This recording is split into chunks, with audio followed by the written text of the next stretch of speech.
Body को सुरक्षित रखने के कई तरीके हैं और प्रयोग से पता चला है कि सबसे अच्छा तरीका प्राकृतिक होता है।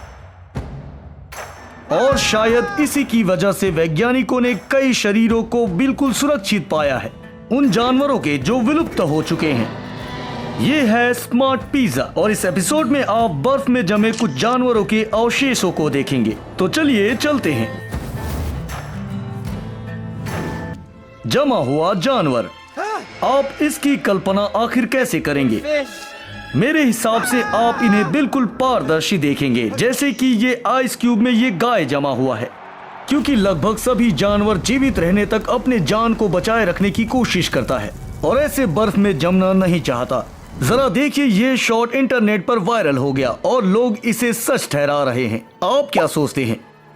क्या कोई जानवर ऐसे खड़े होकर जम सकता है या फिर ये फेक है? अपना विचार हमें कमेंट में बताइए। गुफा का शेर, बहुत लंबे समय से इस उप प्रजाति को विलुप्त घोषित किया गया है। इसके अलावा ये बहुत मजबूत और ताकतवर हुआ करता था और वैज्ञानिक मानते हैं कि ये अब तक के शेरों की प्रजाति में सबसे बड़ा था। इनके हड्डियों का अध्ययन करना बहुत ही मुश्किल था, तो वैज्ञानिक इनके क्षेत्रों में लगातार खोज करते रहते थे और उन्होंने किसी तरह इस शेर के बच्चे का सुरक्षित शरीर पाया, जो कि लगभग 28,000 साल पुराना था और इसकी खोज साइबेरिया में हुई थी। और तथ्य ये है कि इसका शरीर बर्फ में ढका था, इसलिए सुरक्षित था, इतना कि लोग इनके मांस देख सकते थे। और पाए गए इस जीव का नाम स्पार्टा था और इनके अध्ययनों को वैज्ञानिक पत्राचार में छापा गया। और यहाँ इस खोज में सिर्फ विस्कर ही सुरक्षित नहीं था, उसके साथ साथ इस जीव के आंतरिक अंग और त्वचा, कुछ बालों और ऊतकों को सुरक्षित स्थिति में पाया गया था। यूका, और ये एक अनोखा अवशेष है, एक मैमथ का, और जिसकी खोज सन 2010 में हुई, लगभग 90 किलोमीटर दूर में साइबेरिया के कॉन्ट्रोटीवर रिवर के। और इस जीव की लंबाई लगभग 5 फीट थी और लंबाई इसके ट्रंक से लेकर इसके पूंछ तक की 6.5 फीट थी और इसका पूंछ छोटा था और इसका वजन लगभग 500 किलोग्राम था जब ये जीवित था। और वैज्ञानिकों के प्रयोग से पता चला कि इसका मौत लगभग 28,000 साल पहले हुआ था, जब ये लगभग 6 से 9 साल का था। और इसमें सबसे अच्छी बात ये थी कि इनके बाल और इनके त्वचा बिल्कुल सुरक्षित थे और इसका श्रेय इसका जमना है। और इसके शरीर में कई चिन्ह पाए गए जो दूसरे शिकारी के हमले के कारण था और हो सकता है इस मैमथ का मौत उसी की वजह से हुआ। और मेरे लिए सबसे आश्चर्यजनक इस जानवर का मस्तिष्क था, इसके अलावा कि ये बर्फ में हजारों सालों तक दबा था। इसका मस्तिष्क आज के जीवों के समान ही है। कई प्रयोगों और यूका के द्वारा पता चला कि इसके मस्तिष्क के कई गुण थे और इन विलुप्त हो गए जीवों में कई सैकड़ों मोटर फंक्शन होते थे। एडेली पेंगुइन्स का प्राचीन निवास। एडेली पेंगुइन सबसे सामान्य पेंगुइन्स माने जाते हैं और इसका नाम फ्रांस के एक नेविगेटर के पत्नी से आया था, जिन्होंने लगभग कई जगहों की यात्रा की थी और जिसके प्रयासों के कारण अंटार्कटिका में एडेली रेखा की खोज हुई, जहां ये पक्षी प्रचुर मात्रा में रहते हैं। और तब से वैज्ञानिकों ने इसके ऊपर बहुत अध्ययन किया, लेकिन इनमें कोई असामान्य नहीं है। हालांकि हाल ही में इस प्रजाति के एक प्रतिनिधि के अवशेष मिले, जिनका जीवन एक रहस्य था। मैं बात कर रहा हूं इनके प्राचीन निवासों के, जो कि लगभग 5,000 साल पुराना है। मरे हुए जीव का शव पत्थरों और कंकड़ों में पड़े थे और जिनमें अन्य पक्षी की हड्डियां और पंख मिले थे। और सबसे खास बात तो ये थी कि जो भी वहां पाया गया बिल्कुल सुरक्षित था और ऐसा नहीं लगा कि उनकी मृत्यु 5 से 10,000 साल पहले हुई थी। हालांकि 1901 के बाद केप इरेजर की खोज की गई थी, जहां एडेली पेंगुइन ने कभी अपना निवास नहीं बनाया। हालांकि इन पेंगुइनों की बस्ती रॉस सागर में स्थित है, जहां लगभग 1 मिलियन जोड़े हैं। केप इरेजर बहुत दुर्गम इलाका है, स्थायी बर्फों के टुकड़ों की उपस्थिति के कारण, और ये स्पष्ट हो गया कि अतीत में यहाँ ऐसा नहीं था। ये पक्षियाँ लगातार अपने निवास स्थानों को बदलती रहती है और कई बार अच्छे इलाकों में जाने का इन्हें समय नहीं मिलता। और मुझे लगता है कि जो अवशेष पाए गए वो अभी के जानवर से अलग थे। आप क्या सोचते हैं? अपना विचार कमेंट में बताइए।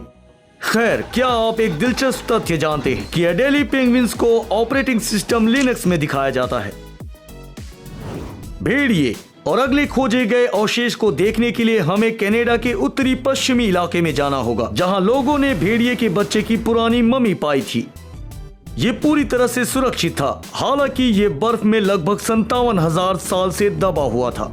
और पहली बार में अवशेष को देख के लगता है कि ये जीव अजीब ढंग से मरा होगा। गुफा में अचानक से बड़े बड़े बर्फ के टीले गिरे होंगे, जिससे ये बच्चा दबकर ऑक्सीजन की कमी से मर गया होगा। और इस विलुप्त हुए जीव के अवशेष खोजना लगभग असंभव होता, लेकिन ग्लोबल वार्मिंग की वजह से ये संभव हो पाया। बर्फ पिघले और ये दिख गया, और देख के ही लगता है कि अद्भुत तरीके से इस जीव का शरीर सुरक्षित है, जिससे इसकी त्वचा की बारीकी से अध्ययन करना संभव है। इसके बालों और इसके दांतों का, बस इसके आंखें नहीं थे। प्राचीन डॉग। सन 2018 में रशियन वैज्ञानिक ने स्वीडिश खोजकर्ता के साथ साइबेरिया में एक साथ खोज करने का निर्णय लिया, और खोज के दौरान उन्होंने ऐसा खोज निकाला जिसकी अपेक्षा उन्हें बिल्कुल नहीं थी। उन्होंने एक बहुत प्राचीन शिकारी की खोज की थी जो बिल्कुल डॉग की तरह दिखता है, और शुरुआती प्रयोगों से पता चला कि ये जीव लगभग 18,000 साल पहले मर चुका है, यहाँ तक डॉग्स के पालतू बनने के बहुत पहले। और आज के समय में जब इनके आनुवंशिक पदार्थों का अध्ययन किया गया तो वो बिल्कुल प्राचीन भेड़ियों जैसे थे, जिसकी वजह से डॉग्स का जन्म हुआ था।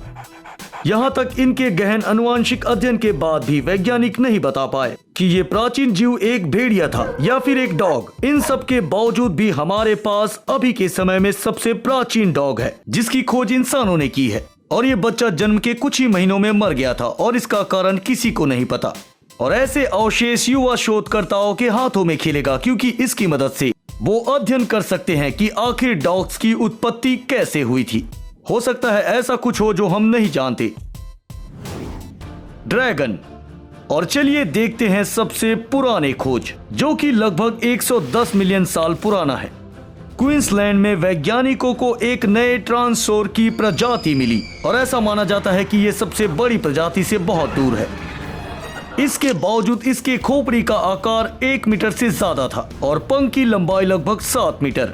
इतने बड़े पंख का फैलाव और कुछ अलग अवशेषों से पता चलता है कि ये लड़ाई के लिए बिल्कुल भी सक्षम नहीं थे, और ये जानकारी केवल इनके अवशेषों के अध्ययन से मिला है, और जिससे पता चलता है कि ये अपना ज्यादातर समय जमीन में बिताता था, और इसका इतना बड़ा चोंच किसी भी शिकार को दूर से दबोचने में मदद करता था। पेंगुइन शब्द सुनकर आपके दिमाग में सबसे पहले क्या आता है? चलिए दूसरे तरीके से देखते हैं। आपके कल्पना में ये जीव आखिर कैसे दिखते हैं? ये लगभग छोटा होगा, बहुत प्यारा होगा और काले सफेद रंग का होगा, और ये धीरे धीरे चलकर एक तरफ से दूसरी तरफ जा रहा होगा। क्या होगा अगर मैं कहूँ कि 150 किलोग्राम के इसके प्रतिनिधि पहले पृथ्वी में जीवित रहा करते थे, और ये लगभग 3 गुना ज्यादा है आज के आधुनिक पेंगुइन्स के मुकाबले, और ये आज तक के पेंगुइन के आकारों में सबसे बड़ा है। और सबसे निराशाजनक बात यह है कि हम इसका एकदम सटीक आकार नहीं बता सकते, और इसके अवशेषों की हड्डी बताते हैं कि कुछ भी संभव हो सकता है। और ऐसा देख के लगता है कि ये प्रतिनिधि लगभग 1.5 मीटर लंबा जरूर रहा होगा। और तथ्य को देखा जाए तो उस समय डायनासोर इस धरती पर नहीं थे, और कुछ ही जीव इससे मुकाबला कर सकते हैं। हालांकि ये मुझे दोबारा शंका में डालता है, क्योंकि मुझे लगता है कि ऐसे जीव आखिर पृथ्वी के सतह से गायब कैसे हो जाते हैं। ये चाहे तो कुछ भी खा सकता है। मेरे हिसाब से ये पंक्ति इस विशाल डायनासोर के लिए अच्छा है, जिसे 20वीं शताब्दी के बाद कनाडा में खोजा गया है। और ऐसा अनुमान है कि ये जानवर टीरेक्स से ज्यादा मजबूत था, जैसे कि वो पुस्तक और मूवीज के विशालकाय शिकारी।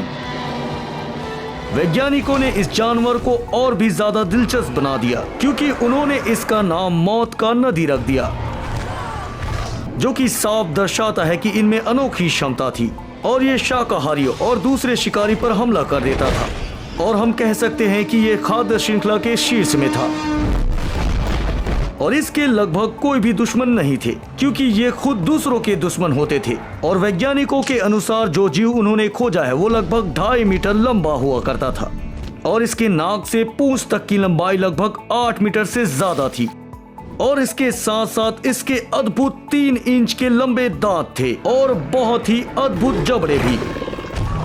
और इसकी मजबूत पकड़ किसी को जाने नहीं देता होगा, चाहे इसके आकार का दूसरा डायनासोर खुद क्यों ना हो।